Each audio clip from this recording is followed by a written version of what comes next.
ಮೊದಲನೆಯದಾಗಿ ನನಗೆ ಜನ್ಮ ನೀಡಿದ ನನ್ನ ತಂದೆ ತಾಯಿಯರಿಗೆ, ಬ್ರಹ್ಮರ್ಷಿ ಪಿತಾಮಹ ಪತ್ರಿಜಿ ಅವರಿಗೂ, ಸ್ವರ್ಣಮಾಲಾ ಅಮ್ಮನವರಿಗೂ, ನನ್ನ ಮೊದಲನೆಯ ಗುರುಗಳಾದ ಮನೋರಮಾ ಮೇಡಮ್ ಅವರಿಗೂ, ಮಾರ್ಗದರ್ಶನ ಗುರುಗಳಾದ ಪ್ರೇಮ್ನಾಥ್ ಸರ್ ಹಾಗೂ ಎಲ್ಲ ಪಿರಮಿಡ್ ಮಾಸ್ಟರ್ಸಿಗೂ ನನ್ನ ಕೋಟಿ ಕೋಟಿ ಪ್ರಣಾಮಗಳು. ಈ ದಿನ ಈ ಝೂಮ್ ಅಲ್ಲಿ ಹಾಗೂ ಯೂಟ್ಯೂಬ್ ಅಲ್ಲಿ ಜಾಯಿನ್ ಆಗಿರುವ ಎಲ್ಲ ಆತ್ಮ ಬಂಧುಗಳಿಗೂ ನನ್ನ ಪ್ರಣಾಮಗಳು. ಹಾಗೂ ಈ ದಿನ ಈ ವೇದಿಕೆಯಲ್ಲಿ ಈ ಕಾರ್ಯಕ್ರಮವನ್ನ ಹಂಚಿಕೊಳ್ಳೋದಕ್ಕೆ ಅವಕಾಶ ನೀಡಿದ ರಂಗನಾಥ್ ಗುರೂಜಿ ಅವರಿಗೂ, ಅವತಾರ್ ಟೀಮ್ನ ಒಬ್ಬರಿಗೂ ನನ್ನ ಧನ್ಯವಾದಗಳು. ಸೊ ಫ್ರೆಂಡ್ಸ್,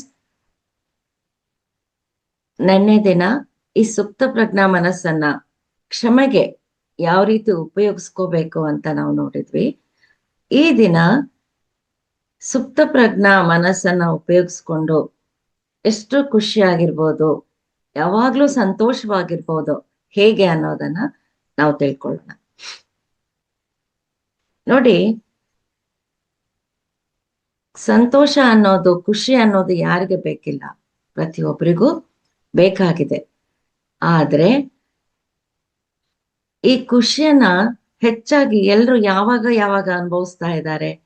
ಸಡನ್ ಆಗಿ ಅವ್ರಿಗೆ ಜೀವನದಲ್ಲಿ ಏನೋ ಒಂದು ಘಟನೆ ನಡೆದಾಗ. ಈಗ ಉದಾಹರಣೆಗೆ ಓದ್ತಾ ಇರ್ತಾರೆ, ಒಳ್ಳೆ ಮಾರ್ಕ್ಸ್ ಬಂದಿರುತ್ತೆ, ಅವಾಗ ಸಂತೋಷ ಆಗತ್ತೆ. ಬಿಸ್ನೆಸ್ ಮಾಡ್ತಾ ಇರ್ತಾರೆ, ಸಡನ್ ಆಗಿ ಹೆಚ್ಚು ಲಾಭ ಬಂದಾಗ ಸಂತೋಷ ಆಗತ್ತೆ. ಅವ್ರ ಅನ್ಕೊಂಡಿದ್ದು ಒಂದು ಒಳ್ಳೆ ಮನೆ ಕಟ್ಕೊಂತಾರೆ, ಅವಾಗ ಸಂತೋಷ ಆಗತ್ತೆ. ಮದ್ವೆ ಫಿಕ್ಸ್ ಆಗತ್ತೆ, ಆವಾಗ ಸಂತೋಷ ಆಗತ್ತೆ. ಮಕ್ಕಳಾದಾಗ ಸಂತೋಷ ಆಗತ್ತೆ. ಹೀಗೆ ಈ ಸಂತೋಷ ಅನ್ನೋದು ನಿರಂತರವಾಗಿ ಇರೋದಿಲ್ಲ. ಯಾವಾಗ ಏನು ನಮ್ಗೆ ಒಂದು ಅದ್ಭುತವಾದ ಅನುಭವ ಆಗ್ತಾ ಇರುತ್ತೆ, ಆಗ ನಾವು ಸಂತೋಷ ಪಡ್ತಾ ಇರ್ತೀವಿ. ಆದ್ರೆ ಪ್ರತಿಯೊಬ್ರು ಜೀವನದಲ್ಲಿ ಬೇಕಾಗಿರೋದು, ಅವರು ಬಯಸೋದು ಸದಾ ಸುಖವಾಗಿರ್ಬೇಕು ಅಂತ. ಅದಕ್ಕೋಸ್ಕರನೇ ಅವರು ಕೆಲಸಗಳನ್ನ ಮಾಡ್ತಾ ಇರ್ತಾರೆ. ಸೊ ಸಂತೋಷ ಬೇಕು ಅಂತ ಹಗಲು ರಾತ್ರಿ ಪರಿತಪಿಸ್ತಾ ಇರ್ತಾರೆ. ಒಂದು ವಿಪರ್ಯಾಸ ಏನು ಅಂದ್ರೆ, ಸಂತೋಷ ಬೇಡ ಅನ್ನೋರು ಯಾರು ಇಲ್ಲ ಈ ಭೂಮಿ ಮೇಲೆ. ಮಾನವ ಯಾಕೆ, ಪಶು ಪಕ್ಷಿ ಪ್ರಾಣಿ ಎಲ್ರು ಕೂಡ ಬಯಸೋದು ಈ ಸಂತೋಷವನ್ನೇ. ಯಾಕೆ ಎಲ್ರು ಅಂದ್ರೆ ಮನುಷ್ಯರು ಮತ್ತೆ ಪ್ರಾಣಿಗಳು ಕೂಡ ಸಂತೋಷವನ್ನೇ ಬಯಸ್ತಾ ಇದ್ದಾರೆ ಅಂದ್ರೆ, ನಮ್ಮೆಲ್ಲರ ಆತ್ಮ ಸ್ವರೂಪ ಅದು ಆನಂದಮಯವಾಗಿರುವಂಥದ್ದು. ಸಚ್ಚಿತ್ ಆನಂದ ಸ್ವರೂಪಿ ಅಂತ ನಮ್ಮ ಆತ್ಮಕ್ಕೆ ಸದಾ ನಾವು ಹೇಳೋದು ಕೇಳಿದ್ದೀವಿ. ಆನಂದದಿಂದ ನಾವು ಈ ಧರೆಗೆ ಇಳಿದು ಬಂದಿದ್ದೀವಿ. ಆನಂದದಿಂದ ಬದುಕ್ಬೇಕು ಅಂತ, ಆನಂದವನ್ನ ಹಂಚ್ಬೇಕು ಅಂತ ನಾವು ಬಂದಿದ್ದೀವಿ. ಯಾರು ಹೆಚ್ಚು ಆನಂದವನ್ನ ಹಂಚ್ತಾರೋ ಅವರ ಬದುಕು ತುಂಬಾ ಸಂತೋಷವಾಗಿರ್ಬೇಕು ಅಂದ್ರೆ ವಸ್ತುಗಳನ್ನ ಬದಲಾವಣೆ ಮಾಡ್ತಾ ಹೋಗ್ತಾರೆ. ಆ ವಸ್ತುವಿನಿಂದ ಸುಖ ಸಿಗುತ್ತೆ ಅಂತ ಅಂದ್ಕೊಳ್ತಾರೆ, ಆದ್ರೆ ಆ ಸುಖ ಸಿಗೋದಿಲ್ಲ. ಆ ವಸ್ತುವನ್ನ ಬದಲಾಯಿಸ್ತಾರೆ, ಅಥವಾ ವ್ಯಕ್ತಿಯನ್ನ ಕೂಡ ಬದಲಾಯಿಸುವವರಿದ್ದಾರೆ ಈಗಿನ ಕಾಲದಲ್ಲಿ. ಓ, ಈ ವ್ಯಕ್ತಿಯ ಜೊತೆ ಇದ್ರೆ ನನಗ್ ಸಂತೋಷ ಆಗ್ತಾ ಇಲ್ಲ, ಇನ್ನೊಬ್ಬ ವ್ಯಕ್ತಿಯ ಜೊತೆ ನಾನು ಇರೋಣ. ಸೊ ಈ ವಸ್ತುಗಳ ಜೊತೆ ನನಗ್ ಸುಖ ಸಿಗ್ತಾ ಇಲ್ಲ, ಸಂತೋಷ ಸಿಗ್ತಾ ಇಲ್ಲ, ವಸ್ತುಗಳನ್ನ ಬದಲಾಯಿಸೋಣ. ಈ ಮನೆಯಲ್ಲಿದ್ರೆ ಯಾಕೋ ಮನಸ್ಸಿಗೆ ನೆಮ್ಮದಿ ಇಲ್ಲ, ಮನೆಯನ್ನ ವಾಸ್ತು ಬದಲಾಯಿಸೋಣ, ಕೊನೆಗೆ ಮನೆಯನ್ನೇ ಬದಲಾಯಿಸ್ಬಿಡೋಣ ಅಂತ ಯೋಚನೆ ಮಾಡ್ತಾ ಇರ್ತಾರೆ.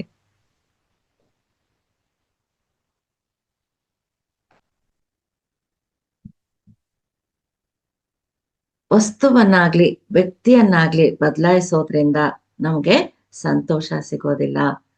ನಮ್ಮ ಮನಸ್ಸಿನ ಸ್ಥಿತಿಯನ್ನ ಬದಲಾಯಿಸೋದ್ರಿಂದ ನಿಜವಾದ ಸಂತೋಷ ನಮ್ಗೆ ಪ್ರಾಪ್ತಿ ಆಗುತ್ತೆ ಅನ್ನೋದು ನಾವು ಅರ್ಥ ಮಾಡ್ಕೋಬೇಕು ಫ್ರೆಂಡ್ಸ್. ಯಾರು ಸಂತೋಷವಾಗಿದ್ದಾರೆ ಅವರು ಜೀವಿಸ್ತಾ ಇದ್ದಾರೆ, ಯಾರು ದುಃಖದಲ್ಲಿದ್ದಾರೆ ಅವರು ಸತ್ತಂತೆ ಲೆಕ್ಕ ಅಂತ ನಾವು ತಿಳ್ಕೋಬೇಕು. ಪತ್ರಿಜಿ ಅವರು ಕೂಡ ಹೇಳ್ತಾರೆ ಯಾವಾಗ್ಲೂ, ನಿಂಗ್ ದುಃಖ ಆಗ್ತಾ ಇದೆ ಅಂದ್ರೆ ನೀನು ಅಜ್ಞಾನದಲ್ಲಿದೀಯಾ, ನಿನಗೆ ದುಃಖ ಆಗ್ತಾ ಇಲ್ಲ ಅಂತಂದ್ರೆ ನಿನ್ನಲ್ಲಿ ಜ್ಞಾನ ಇದೆ ಅಂತ ಪತ್ರಿಜಿ ಅವ್ರು ಯಾವಾಗ್ಲೂ ನಮ್ಮ ಒಂದು ಜ್ಞಾನಕ್ಕೆ ಒಂದು ಅಳತೆಗೋಲನ್ನ ಕೊಟ್ಬಿಟ್ಟಿದ್ದಾರೆ. ಎಷ್ಟು ಸರಳವಾದ ಅಳತೆಗೋಲು ನೋಡಿ. ದುಃಖ ಆಗ್ತಾ ಇದೆ ಅಂದ್ರೆ ಇನ್ನೂ ನಾವು ಜೀವನವನ್ನ ಅರ್ಥ ಮಾಡ್ಕೊಂಡಿಲ್ಲ ಅಂತ ನಾವು ತಿಳ್ಕೋಬೇಕು. ದುಃಖ ಆಗೋದು ಕಡಿಮೆ ಆಗಿದೆ ಅಂದ್ರೆ ನಾವು ಜ್ಞಾನದ ಕಡೆ ಹೋಗ್ತಾ ಇದೀವಿ ಅಂತ ನಾವು ತಿಳ್ಕೋಬೇಕು. ಸೊ ಯಾವಾಗ್ಲೂ ನಾವು ಸಂತೋಷವಾಗಿರ್ಬೇಕು ಅನ್ನೋದೇ ಜೀವನ. ಸಂತೋಷವೇ ಜೀವನ, ಸಂತಾಪವೇ ಮರಣ, ಸಂತೃಪ್ತಿಯೇ ಜೀವನ, ನಿರಾಸೆಯೇ ಮರಣ, ಸಮೃದ್ಧಿಯೇ ಜೀವನ, ಕೊರತೆಯೇ ಮರಣ. ಸಂತೃಪ್ತಿಯನ್ನೇ ಜೀವನದಲ್ಲಿ ತುಂಬಿಕೊಂಡಿದ್ರೆ ಅದು ಜೀವನ ಅನ್ಸ್ಕೊಳ್ಳುತ್ತೆ. ಬರೀ ನಿರಾಸೆಯನ್ನೇ ಮನಸ್ಸಲ್ಲಿ ತುಂಬಿಕೊಂಡಿದ್ರೆ ಅಲ್ಲಿ ನರಕ ಸೃಷ್ಟಿ ಆಗತ್ತೆ. ನೋಡಿ, ನಾವು ಸಂತೃಪ್ತಿಯಿಂದ ಇರೋದಕ್ಕೆ 2 ಹೊತ್ತು ಊಟ ಸಿಕ್ಕರು ಅದರಿಂದ ನಾವು ಸಂತೃಪ್ತಿಯಿಂದ ಇರಬಹುದು. ಇರೋದಕ್ಕೆ ಒಂದು ಶೆಲ್ಟರ್ ಅಂತ ಹೇಳ್ತೀವಿ, ಅದು ಇದ್ರೂ ಕೂಡ ನಾವು ಸಂತೃಪ್ತಿಯಿಂದ ಇರ್ಬೋದು. ಒಂದು ದೊಡ್ಡ ಅರಮನೆ ಇದ್ರೂ ಕೂಡ ಅಲ್ಲಿ ನಮ್ಗೆ ಸಂತೃಪ್ತಿಯಿಂದ ಇರೋದಕ್ಕೆ ಸಾಧ್ಯ ಆಗದೇ ಇರಬಹುದು. ಸೊ ಸಂತೃಪ್ತಿ ಅನ್ನೋದು ನಮಗೆ ಜೀವನದಲ್ಲಿ ಬೇಕು.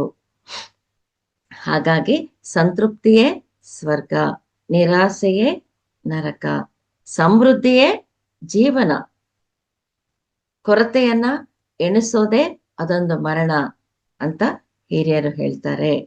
ಪ್ರೀತಿ ವಿಶ್ವಾಸವೇ ಜೀವನ, ಸಂದೇಹ ಸಂಶಯವೇ ಮರಣಕ್ಕೆ ಸಮಾನ.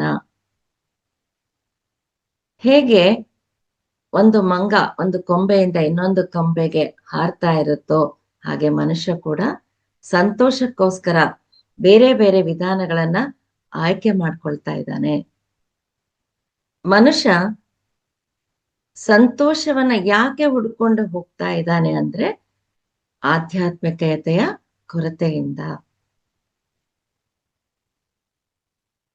ಎಲ್ಲಿ ಆಧ್ಯಾತ್ಮಿಕತೆ ಇದೆಯೋ, ಆತ್ಮಜ್ಞಾನ ಇದೆಯೋ, ಯಾರು ಕೂಡ ಸಂತೋಷವನ್ನ ಭಿಕ್ಷೆ ಬೇಡೋದಕ್ಕೆ ಹೋಗೋದಿಲ್ಲ. ಬುದ್ಧ ಸಂತೋಷವನ್ನ ಹುಡುಕಿಕೊಂಡು ಹೋಗ್ಲಿಲ್ಲ, ಸತ್ಯವನ್ನ ತಿಳಿಯೋದಕ್ಕೆ ಹೋದ್ರು ಅವರು. ಎಲ್ರೂ ಸಂತೋಷಕ್ಕಾಗಿ ಬುದ್ಧನ ಹತ್ರ ಬಂದ್ರು. ಪತ್ರಿಜಿ ಅವರು ಸಂತೋಷವನ್ನ ಹುಡುಕೊಂಡು ಹೋಗ್ಲಿಲ್ಲ, ಊರೂರು ತಿರುಗ್ಲಿಲ್ಲ. ಎಲ್ಲಾ ದುಃಖಿಗಳಿಗೆ ಸಂತೋಷದಿಂದ ಹೇಗೆ ಇರ್ಬೋದು ಅಥವಾ ಸಂತೋಷವನ್ನ ಹೇಗೆ ಪಡಿಬೋದು ತಿಳಿಸೋದಕ್ಕೆ ಹಳ್ಳಿ ಹಳ್ಳಿಗೆ ಸಂಚಾರ ಮಾಡಿದ್ರು. ಫ್ರೆಂಡ್ಸ್, ಆಧ್ಯಾತ್ಮ ಅಂದ್ರೇನು? ಆನಂದವಾಗಿ ಜೀವಿಸುವುದೇ ಆಧ್ಯಾತ್ಮ. ಆನಂದೋ ಬ್ರಹ್ಮ ಅಂತ ಪತ್ರಿಜಿ ಅವರು ಒಂದು ಕಾನ್ಸೆಪ್ಟ್ ಅನ್ನೇ ನಮ್ಗೆ ಕೊಟ್ಟಿದ್ದಾರೆ. ಅಂದ್ರೆ ನಾವು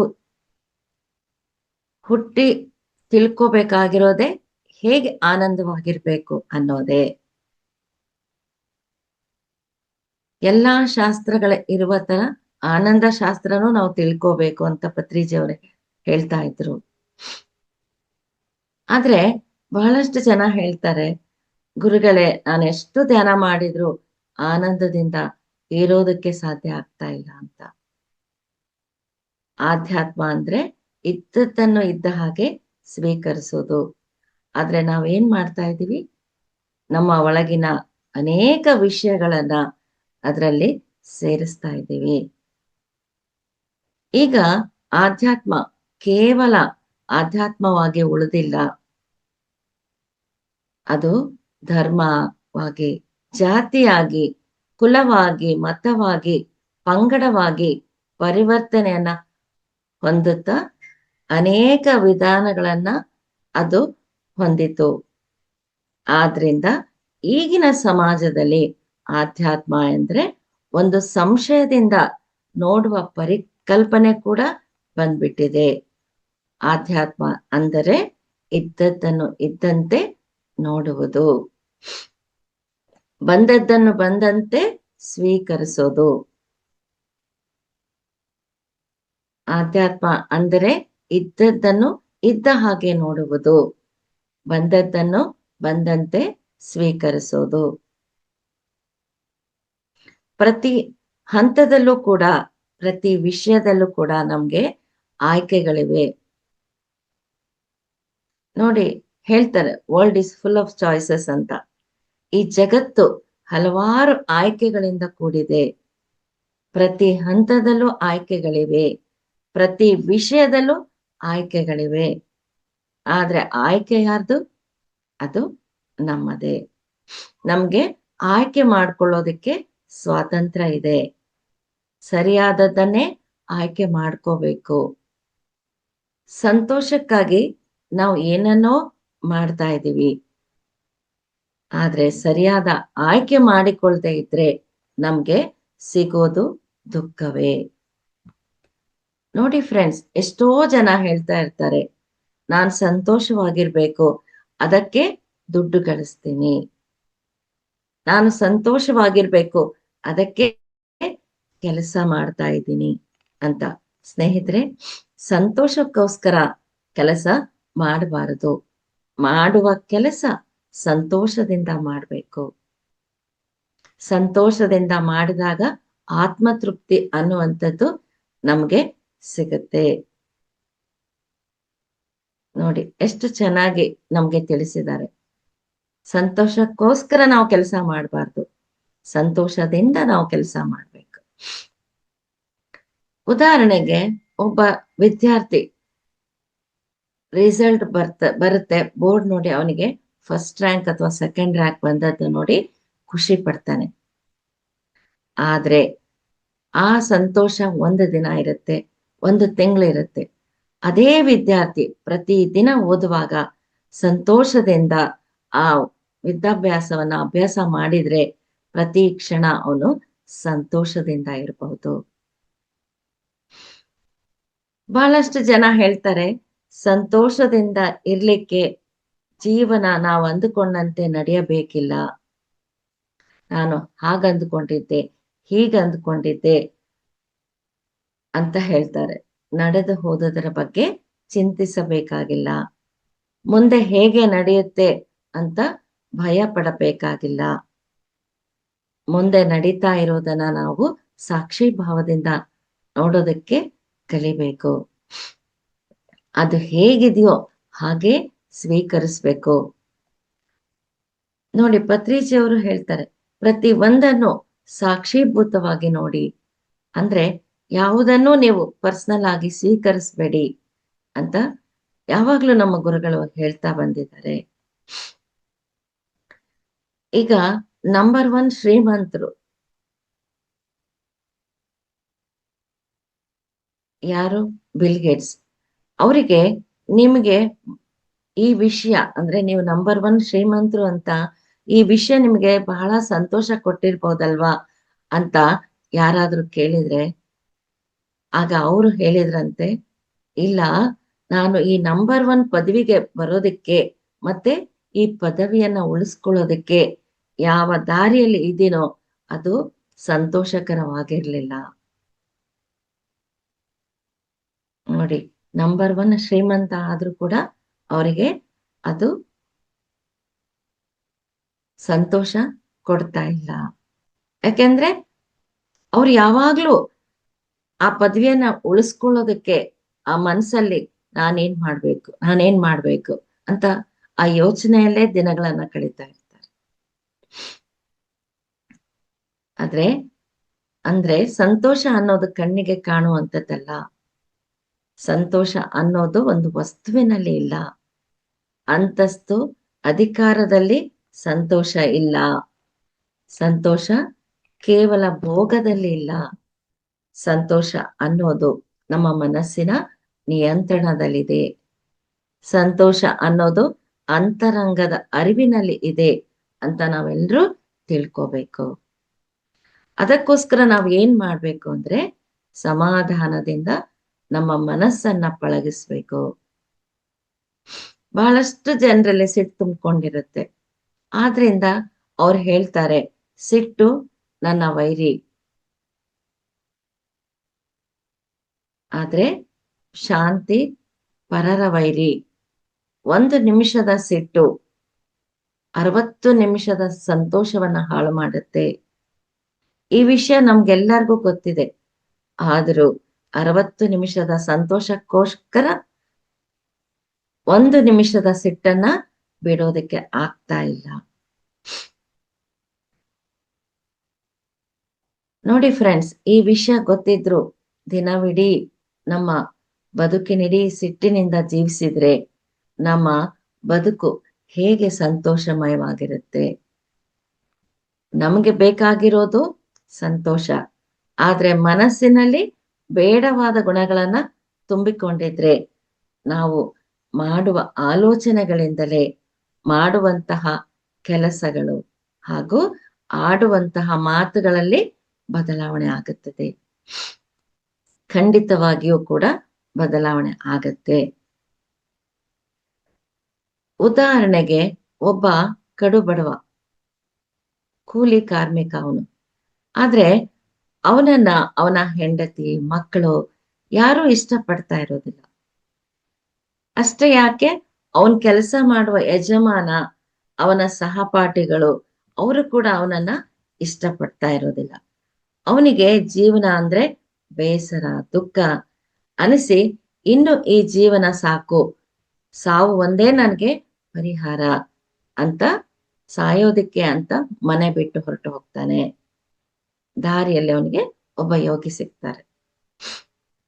ಆಗ ಆ ಬಡವ ಯೋಚನೆ ಮಾಡ್ತಾನೆ, ಯೋಗಿಗಳ ಹತ್ರ ನನ್ ಕಷ್ಟ ಹೇಳ್ಕೊಂಡ್ರೆ ನನಗೆ ಪರಿಹಾರ ಸಿಗ್ಬಹುದು ಅಂತ ಯೋಚನೆ ಮಾಡಿ ಅವ್ರ ಹತ್ರ ಹೋಗಿ, ಸ್ವಾಮಿ, ನಾನೊಬ್ಬ ಬಡ ಕಾರ್ಮಿಕ, ನನ್ನನ್ನ ನನ್ನ ಹೆಂಡತಿ ಮಕ್ಕಳು ನಮ್ಮ ಯಜಮಾನರು ನನ್ನ ಸಹಪಾಠಿಗಳು ಯಾರೂ ಸೇರೋದಿಲ್ಲ, ನಾನೇನ್ ಮಾಡ್ಬೇಕು, ನೀವೇ ಪರಿಹಾರ ತಿಳಿಸಿ ಅಂತ ಕೇಳ್ತಾನೆ. ಆಗ ಗುರುಗಳು ನಗ್ತಾರೆ. ಆ ಬಡವನಿಗೆ ಕೋಪ ಬರ್ತದೆ. ತುಂಬಾ ದುಃಖದಲ್ಲಿದ್ದೀನಿ, ಪರಿಹಾರ ತಿಳಿಸಿ ಅಂತ ಬಂದಾಗ ನಕ್ರೆ ಯಾರಿಗಾದ್ರೂ ಕೋಪ ಬರುತ್ತಲ್ವಾ? ಯಾಕೆ ಗುರುಗಳೇ ನಗ್ತಾ ಇದ್ದೀರಿ ಅಂತ ಕೇಳ್ತಾನೆ. ಆಗ ಗುರುಗಳು ಹೇಳ್ತಾರೆ, ನಾನು ನಿನ್ನನ್ನ ನೋಡಿ ನಗ್ಲಿಲ್ಲಪ್ಪ, ನಾನು ನಿನ್ನಲ್ಲಿರುವ ಆಲೋಚನೆಗಳನ್ನ ನೋಡಿ ನನಗೆ ನಗು ಬಂತು ಅಂತ ಹೇಳ್ತಾರೆ.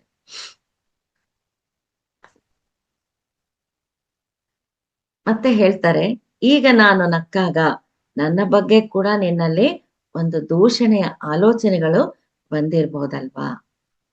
ಮತ್ತೊಬ್ಬರನ್ನ ದೂಷಣೆ ಮಾಡೋದನ್ನ ಬಿಡು. ಈ ಕ್ಷಣದಿಂದ ಮತ್ತೊಬ್ಬರನ್ನ ಪ್ರೀತಿಸೋದನ್ನ ಕಲಿ. ಯಾರು ಏನೇ ಹೇಳಿದ್ರು ಹೌದು, ಒಳ್ಳೆಯದು, ಬಹಳ ಸಂತೋಷ, ಇಷ್ಟು ಪದಗಳನ್ನ ಹೇಳ್ತಾ ಹೇಳ್ತಾ ಹೋಗು. ಬಹಳ ಸಂತೋಷ, ಒಳ್ಳೆಯದು ಅಂತ ಹೇಳ್ತಾ ಹೋದ್ರೆ ನಿನಗೆ ಒಳ್ಳೆಯದಾಗತ್ತೆ ಅಂತ ಅವ್ರು ಹೇಳಿದ್ರು. ಆ ಯೋಗಿ ನಡ್ಕೊಂಡ್ ಬರ್ಬೇಕಾದ್ರೆ, ಮುಂದೆ ಹೋಗ್ಬೇಕಾದ್ರೆ ಒಬ್ಬ ರೈತ ಉಳುಮೆ ಮಾಡ್ತಾ ಇದ್ದ.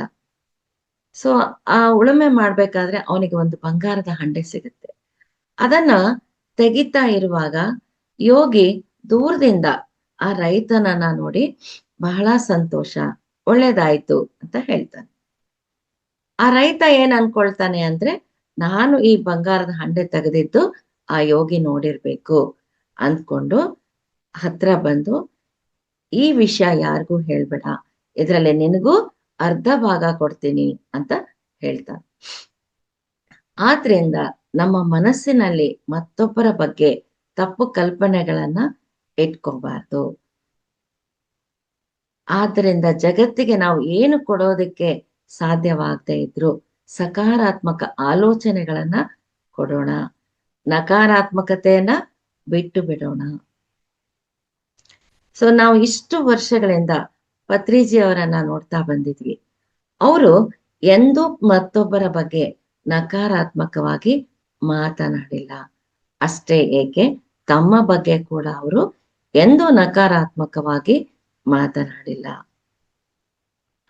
ನಗುವುದು ಒಂದು ಭೋಗ, ನಗಿಸುವುದು ಒಂದು ಯೋಗ, ನಗದೇ ಇರುವುದು ಒಂದು ದೊಡ್ಡ ರೋಗ ಅಂತ ಹೇಳ್ತಾರೆ. ನಗುವುದು ಒಂದು ಭೋಗ, ನಗಿಸುವುದು ಒಂದು ಯೋಗ, ನಗದೇ ಇರುವುದು ಒಂದು ದೊಡ್ಡ ರೋಗ ಅಂತ ಹೇಳ್ತಾರೆ. ಆದ್ದರಿಂದ ಫ್ರೆಂಡ್ಸ್, ಯಾರು ನಗ್ತಾರೋ ಅವನೇ ನಗಿಸಬಲ್ಲ. ಫ್ರೆಂಡ್ಸ್, ಅಮೆರಿಕದ ಒಂದು ಸಂಶೋಧನೆ ಹೇಳುತ್ತೆ, ಒಂದು 6 ತಿಂಗಳ ಮಗು ದಿನಕ್ಕೆ 400 ಸಲ ನಗುತ್ತೆ ಅಂತೆ. 3 ವರ್ಷದವರಾದಾಗ ದಿನಕ್ಕೆ 120 ಸಲ ನಗುತ್ತಂತೆ. 7 ವರ್ಷದವರಾದಾಗ ದಿನಕ್ಕೆ 60 ಸಲ ನಗ್ತೀವಂತೆ. 18 ವರ್ಷಕ್ಕೆ ಬಂದಾಗ ಕೇವಲ 40 ಸಲ ಮಾತ್ರ ನಗುವುದನ್ನ ಕಲ್ತಿದ್ದೀವಿ. ನಂತರ 25 ವರ್ಷಕ್ಕೆ ಬಂದಾಗ ಎಷ್ಟು ಸಲ ನಗ್ತೀವಿ ಅನ್ನೋದನ್ನ ನಿಮಗೆ ನೀವೇ ಜೀವನದಲ್ಲಿ ಕಂಡ್ಕೋಬೇಕು. ಮದುವೆ ಆದ್ಮೇಲೆ ನಾವು ಸುಖವಾಗಿರ್ತೀವಿ, ಸಂತೋಷವಾಗಿರ್ತೀವಿ ಅಂತ ನಾವು ಅಂದ್ಕೊಳ್ತೀವಿ.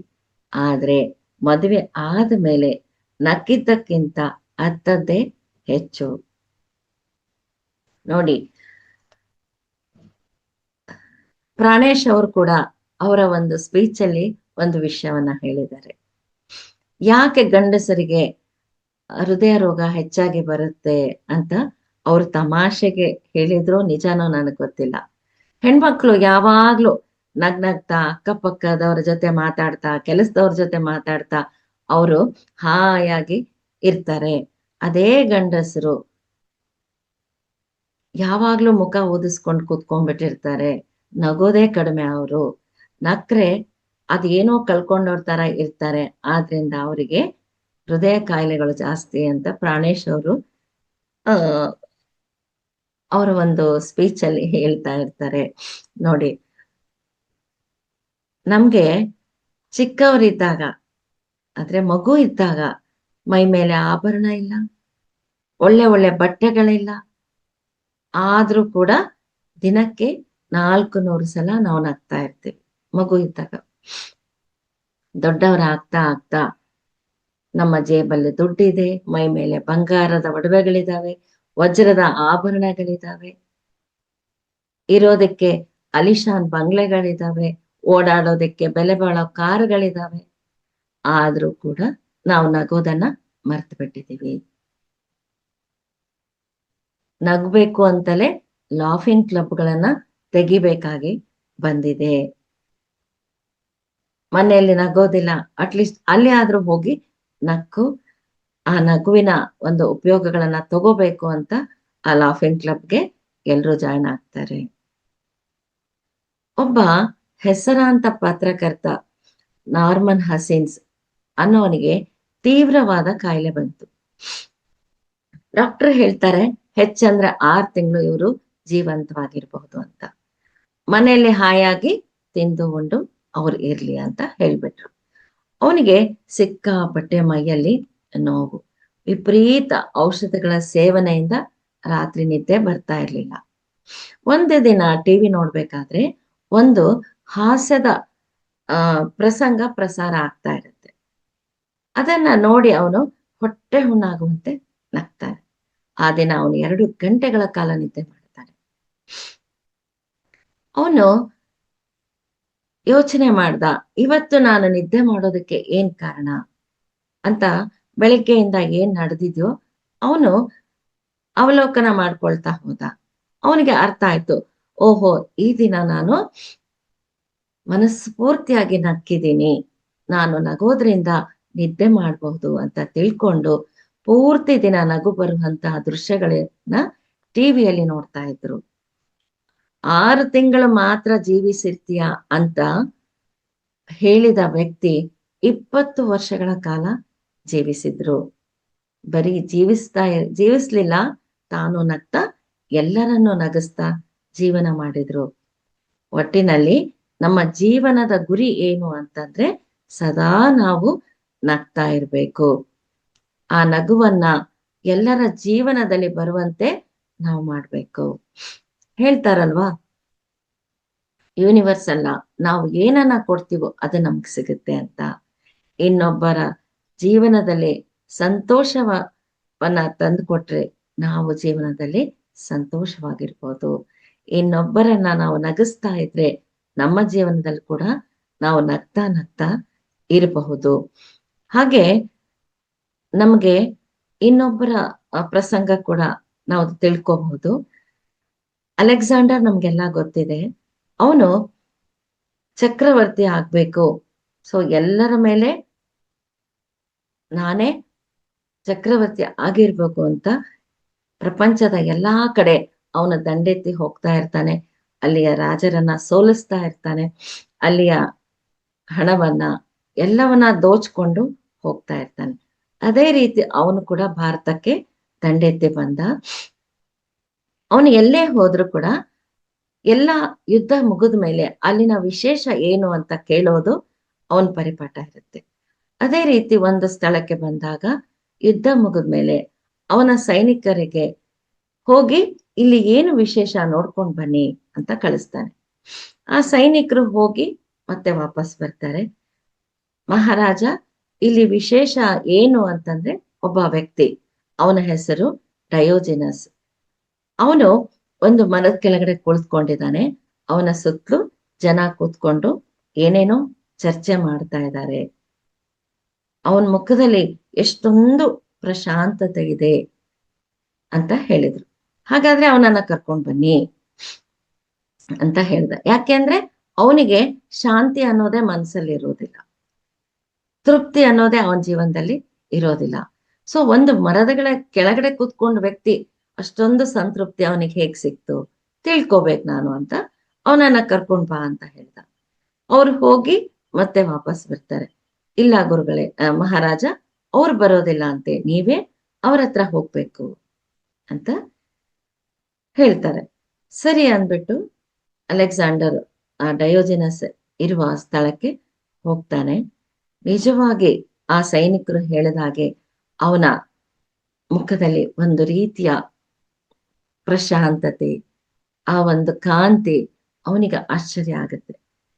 ಸೊ ಏನು ವಿಶೇಷ ಅಂತ ಡಯೋಜಿನಸ್ಗೆ ಚಕ್ರವರ್ತಿ ಕೇಳ್ತಾನೆ. ಆವಾಗ ಡಯೋಜಿನಸ್ ಹೇಳ್ತಾನೆ, ನೀನ್ ಮೊದ್ಲು ಹೇಳು, ಏನ್ ವಿಶೇಷ, ನೀನ್ ಯಾಕೆ ಈ ರೀತಿಯಾಗಿ ಪ್ರತಿ ಒಂದು ರಾಜ್ಯದ ಮೇಲೆ ದಂಡೆತ್ತಿ ಹೋಗ್ತಾ ಇದೀಯ, ಎಲ್ಲರನ್ನು ಸೋಲಿಸಿ ಎಲ್ಲವನ್ನು ದೋಚ್ಕೊಂಡು ಹೋಗ್ತಾ ಇದೆಯಾ, ಯಾಕೆ ಅಂತ ಕೇಳ್ತಾನೆ. ಆಗ ಅವನು ಹೇಳ್ತಾನೆ, ಸೊ ನಾನು ಎಲ್ಲರಿಗಿಂತ ಶ್ರೇಷ್ಠ ಅಂತ ಅನಿಸ್ಕೊಳ್ಬೇಕು, ಪ್ರಪಂಚದ ಎಲ್ಲ ಅತ್ಯಮೂಲ್ಯವಾದವುಗಳು ನನ್ನ ಕಡೆ ಇರ್ಬೇಕು ಅಂತ ಹೇಳ್ತಾನೆ.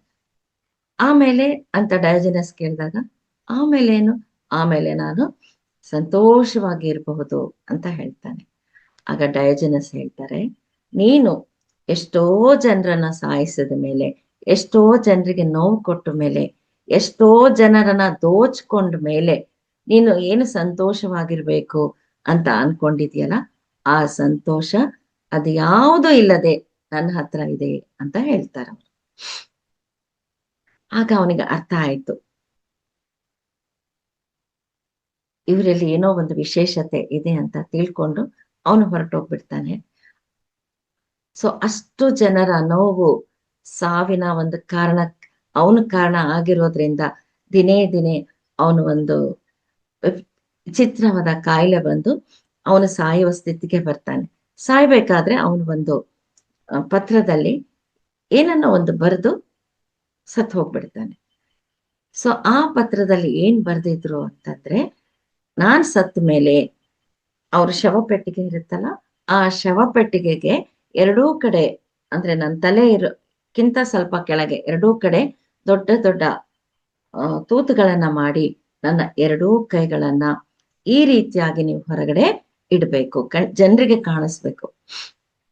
ನಂತರ ನನ್ನ ಶವಪೆಟ್ಟಿಗೆಯನ್ನು ನಮ್ಮ ದೇಶದ ಸುಪ್ರಸಿದ್ಧ ಡಾಕ್ಟರ್ಗಳು ಆ ಶವಪೆಟ್ಟಿಗೆನ ಹೊತ್ಕೊಂಡು ಹೋಗ್ಬೇಕು. ನಾನು ಹೋಗೋ ದಾರಿಯಲ್ಲಿ ನಾನು ಗಳಿಸಿದ ವಜ್ರ ವೈಡೂರ್ಯಗಳು, ಅಮೂಲ್ಯವಾದ ಎಲ್ಲಾ ಆಭರಣಗಳನ್ನ ದಾರಿಯಲ್ಲಿ ನೀವು ಹಾಕ್ಬೇಕು ಅಂತ ಅವನ್ ಬರ್ದಿರ್ತಾನೆ. ಸೊ ಈ ರೀತಿಯಾಗಿ ಅವನ್ ಬರೆಯೋದಕ್ಕೆ ಕಾರಣ ಏನು ಅಂದ್ರೆ, ಸತ್ತ ಮೇಲೆ ನಾವು ಏನನ್ನು ತೆಗೆದುಕೊಂಡು ಹೋಗೋದಿಲ್ಲ, ಖಾಲಿ ಕೈಯಲ್ಲಿ ಹೋಗ್ತೀವಿ ಅಂತ ಎಲ್ರಿಗೂ ಅರ್ಥ ಆಗ್ಬೇಕು. ಅವನಿಗೆ ಅರ್ಥ ಆಯ್ತು, ಆದ್ರೆ ಅರ್ಥ ಆಗಿರೋದು ತುಂಬಾ ತಡವಾಗಿ ಅರ್ಥ ಆಯ್ತು. ಸೊ ನಾವು ಏನನ್ನು ತೆಗೆದುಕೊಂಡು ಹೋಗೋದಿಲ್ಲ. ಮತ್ತೆ ಎಷ್ಟೇ ಸುಪ್ರಸಿದ್ಧ ಡಾಕ್ಟರ್ಗಳಿದ್ರು ಕೂಡ ನಮ್ಮ ಸಾವನ್ನ ಅವರು ತಡೆಗಟ್ಟೋದಕ್ಕೆ ಸಾಧ್ಯ ಇಲ್ಲ. ಹಾಗೆ ಎಷ್ಟೇ ಸಂಪತ್ತನ್ನ ನಾನು ಗಳಿಸಿದ್ರು ಕೂಡ ಅದು ನಮಗೆ ಸತ್ತ ಮೇಲೆ ತೃಣ ಸಮಾನ ಆಗತ್ತೆ. ಇದನ್ನ ಅವನು ತಿಳ್ಕೊಂಡ. ಅದನ್ನ ಪ್ರತಿ ಒಬ್ಬರು ತಿಳ್ಕೋಬೇಕು ಅಂತ ಆ ರೀತಿಯಾಗಿ ಅವನು ಆ ಡೆತ್ ನೋಟನ್ನ ಬರ್ದಿರ್ತಾನೆ. ಅವನು ಹೇಳಿದ ಹಾಗೆ ಅದೇ ರೀತಿ ಅವನ ಶವ ಸಂಸ್ಕಾರವನ್ನ ಮಾಡ್ತಾರೆ. ನೋಡಿ, ಅಂದ್ರೆ ನಾವ್ ಏನ್ ತಿಳ್ಕೋಬೇಕು ಅಂತಂದ್ರೆ, ಅನ್ನೋದು ಸಂಪತ್ತಿನಲ್ಲಿ ಇಲ್ಲ, ಅಧಿಕಾರದಲ್ಲಿ ಇಲ್ಲ. ನನ್ಗೆ ಅದು ಸಿಕ್ಕರೆ ಸಂತೋಷ, ಇದು ಸಿಕ್ಕರೆ ಸಂತೋಷ ಅಂತ ಅಂದ್ಕೊಂಡ್ರೆ ಅದು ತುಂಬಾ ತಪ್ಪು. ಸಂತೃಪ್ತಿಯಿಂದ ಇದ್ದಾಗ ನಾವು ಸಂತೋಷವಾಗಿರಬಹುದು. ನೋಡಿ, ಈ ಜೋಸೆಫ್ ಮರ್ಫಿ ಅವರು ಕೆಲವೊಂದು ಪಾಯಿಂಟ್ಗಳನ್ನ ನಮ್ಗೆ ಕೊಟ್ಟಿದ್ದಾರೆ. ಪ್ರತಿದಿನ ಬೆಳಗ್ಗೆ ಕಣ್ ತೆಗಿಬೇಕಾದ್ರೆ ನಿಮಗ್ ನೀವೇ ಹೇಳ್ಕೊಳ್ಳಿ, ನಾನಿವತ್ತು ಖುಷಿಯನ್ನ ಆಯ್ದುಕೊಳ್ತೇನೆ, ನಾನು ಈ ದಿನ ಸಫಲತೆಯನ್ನ ಆಯ್ದುಕೊಳ್ಳುತ್ತೇನೆ, ಎಲ್ಲರಿಗೂ ಪ್ರೇಮ ಸದ್ಭಾವನೆಯನ್ನ ನಾನು ಕೊಡೋದಕ್ಕೆ ಪ್ರಯತ್ನ ಪಡ್ತಾ ಇದ್ದೀನಿ, ನಾನು ಈ ದಿನ ಶಾಂತಿಯನ್ನ ಆರಿಸ್ಕೊಳ್ತಾ ಇದ್ದೀನಿ. ಈ ಒಂದು ಸಕಾರಾತ್ಮಕ ವಿಚಾರಗಳನ್ನು ಪದೇ ಪದೇ ನಾವು ಎದ್ದ ತಕ್ಷಣ ಹೇಳ್ಕೊಳ್ತಾ ಇದ್ರೆ ನಮ್ಮ ಜೀವನದಲ್ಲಿ ಅದೇ ನಡೆಯುತ್ತೆ ಅಂತ ಅವ್ರು ಹೇಳ್ತಾರೆ. ಪ್ರತಿದಿನ ಹಲವು ಸಲ ನಿಮ್ಮ ಪ್ರಾಪ್ತಿಗೆ ಕೃತಜ್ಞತೆಯನ್ನ ತಿಳಿಸಿ. ಅಷ್ಟೇ ಅಲ್ಲದೆ ನಿಮ್ಮ ಕುಟುಂಬ ಸದಸ್ಯರಿಗೆ, ಸಹಯೋಗಿಗಳಿಗೆ ಮತ್ತು ಸಮಗ್ರ ಜಗತ್ತಿನ ಶಾಂತಿ, ಖುಷಿ, ಸಮೃದ್ಧಿಗಾಗಿ ಪ್ರಾರ್ಥನೆ ಸಲ್ಲಿಸಿ. ನೋಡಿ, ನಮ್ಮ ಒಂದು ಧರ್ಮದಲ್ಲಿ ಹೇಳಿದ್ದಾರೆ, ಸರ್ವೇ ಜನ ಸುಖಿನೋ ಭವಂತು, ಲೋಕ ಸಮಸ್ತ ಸುಖಿನೋ ಭವಂತು. ಇದನ್ನ ಪ್ರತಿದಿನ ನಾವು ಹೇಳ್ತಾ ಇರ್ಬೇಕು ಅಂತ ನಮ್ಮಲ್ಲೂ ಕೂಡ ನಮ್ಮ ಹಿರಿಯರು ನಮ್ಗೆ ಹೇಳ್ಕೊಟ್ಟಿದ್ದಾರೆ. ಅದನ್ನೇ ಇವರು ಜೋಸೆಫ್ ಮರ್ಫಿ ಅವರು ಹೇಳ್ತಾ ಇದ್ದಾರೆ. ಮತ್ತೆ ಪ್ರತಿ ಒಂದಕ್ಕೂ ಕೃತಜ್ಞತೆಯನ್ನ ಸಲ್ಲಿಸಿ ಅಂತ ಅವ್ರು ಹೇಳ್ತಾ ಇದ್ದಾರೆ. ಸೊ ಈ ಕೃತಜ್ಞತೆಯನ್ನ ಸಲ್ಲಿಸಿದಾಗ ಒಂದು ಸಕಾರಾತ್ಮಕ ಭಾವನೆಗಳು ನಮ್ಮಿಂದ ಬಿಡುಗಡೆ ಆಗ್ತವೆ. ಆ ಕೃತಜ್ಞತಾ ಭಾವನೆಯಿಂದ ಸದಾ ಇದ್ದಾಗ ನಿಮ್ಮಲ್ಲಿ ಏನಿದೆಯೋ ಅದರ ಕಡೆ ಮಾತ್ರ ನಿಮ್ ಗಮನ ಇರುತ್ತೆ. ನಿಮ್ಮಲ್ಲಿ ಏನು ಇಲ್ಲವೋ ಅದ್ರ ಕಡೆ ನಿಮ್ ಗಮನ ಹೋಗೋದಿಲ್ಲ. ಸೊ ಹೇಳ್ತಾರಲ್ವಾ, ನಮ್ಮ ಫೋಕಸ್ ಎಲ್ಲಿದೆಯೋ ಅಲ್ಲೇ ಎನರ್ಜಿ ಹೋಗುತ್ತೆ ಅಂತ. ಸೊ ನೀವು ಪ್ರತಿದಿನ ನೋಡಿ, ನನಗೆ ಧ್ಯಾನ ಕಲಿಸ್ಕೊಟ್ಟ ಗುರುಗಳಿಗೆ ಧನ್ಯವಾದಗಳು ಅಂತ ಹೇಳ್ತೀವಿ. ಈ ಮಹಾವತಾರ್ ಟಿವಿಯಲ್ಲಿ ಪ್ರತಿದಿನ ಗುರುಗಳು ನಮ್ಗೆ ಎಲ್ಲವನ್ನು ಪಡೆದುಕೊಳ್ಳೋ ಅವಕಾಶವನ್ನ ಕೊಟ್ಟಿದ್ದಾರೆ. ಗುರುಗಳಿಗೆ ಧನ್ಯವಾದ ಹೇಳ್ತೀವಿ. ಯೋಗ ಹೇಳ್ಕೊಡೋರಿಗೆ ಧನ್ಯವಾದ ಹೇಳ್ತೀವಿ. ಆರೋಗ್ಯವನ್ನ ಕಲಿಸುವವರಿಗೆ ಧನ್ಯವಾದ ಹೇಳ್ತಾ ಹೋಗ್ತೀವಿ. ಹೀಗೆ ಪ್ರತಿದಿನ ನಾವು ನಮ್ಗೆ ಏನ್ ಸಿಗ್ತಾ ಇದೆಯೋ ಅದಕ್ಕೆ ಧನ್ಯವಾದಗಳನ್ನ ಹೇಳ್ತಾ ಹೋದಾಗ ನಮ್ಮಲ್ಲಿ ಏನು ಇಲ್ಲ ಅನ್ನೋದನ್ನ ನಾವು ಮರ್ತು ಬಿಡ್ತೀವಿ. ಹಾಗೆ ಆ ಯೂನಿವರ್ಸ್ ನಿಮಗೆ ಮತ್ತೆ ಮತ್ತೆ ನೀವು ಏನಕ್ಕೆ ಧನ್ಯವಾದ ಹೇಳ್ತಾ ಇದ್ದೀರೋ ಅದನ್ನೇ ನಿಮ್ಗೆ ಕೊಡ್ತಾ ಹೋಗುತ್ತೆ. ಆಗ ನೀವು ಪ್ರತಿದಿನ ನಾನು ಸಂತೋಷವಾಗಿದ್ದೀನಿ, ಥ್ಯಾಂಕ್ ಯು ಅಂದಾಗ ಆ ಸಂತೋಷ ಪ್ರತಿದಿನ ನಿಮ್ಮದಾಗತ್ತೆ, ಪ್ರತಿ ಕ್ಷಣ ನಿಮ್ಮದಾಗತ್ತೆ. ಅದನ್ನೇ ಅವ್ರು ಇದ್ರಲ್ಲಿ ತಿಳಿಸಿದ್ದಾರೆ. ಮತ್ತೆ ಅವ್ರು ಇನ್ನೊಂದು ಏನ್ ಹೇಳ್ತಾರಂದ್ರೆ, ಸಂತೋಷವಾಗಿರ್ಬೇಕು ಅನ್ನೋ ಇಚ್ಛೆ ನಿಮ್ಮಲ್ಲಿ ಇರ್ಬೇಕು. ನೋಡಿ, ಕೆಲವೊಬ್ರು ಇರ್ತಾರೆ, ಯಾವಾಗ್ಲೂ ದುಃಖದಲ್ಲಿರೋಕೆ ಅವ್ರು ಇಷ್ಟಪಡ್ತಾ ಇರ್ತಾರೆ. ಸಂತೋಷ ಬಂದಾಗ ಅವರಿಗೆ ಅದು ಸ್ವೀಕಾರ ಮಾಡೋದಕ್ಕೂ ಅವರಿಗೆ ಮನಸ್ಸಿರೋದಿಲ್ಲ. ಅದೇ ಹೇಳ್ತಾ ಇದ್ದಾರೆ, ಸಂತೋಷವಾಗಿರುವ ಇರ್ಬೇಕು ಅಂತ ಇಚ್ಛೆ ನಿಮ್ಮಲ್ಲಿ ಇರ್ಬೇಕು.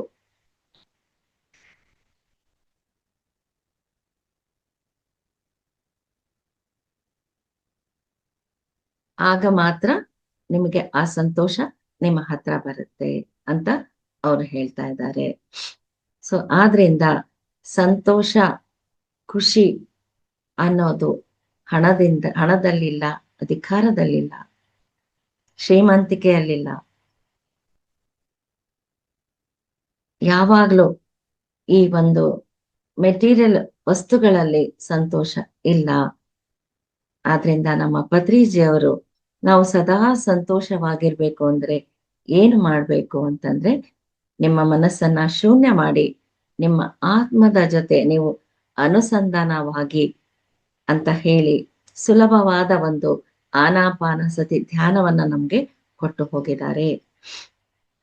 ಅದೇ ರೀತಿ ಅವರ ಜೊತೆಯಲ್ಲಿದ್ದ ಎಷ್ಟೋ ಗುರುಗಳು ಪ್ರತಿದಿನ ಸತ್ಸಂಗವನ್ನ ನಡೆಸಿ ಅದನ್ನ ಮತ್ತಷ್ಟು ಜನರಿಗೆ ಹಂಚುತ್ತಾ ಇದ್ದಾರೆ.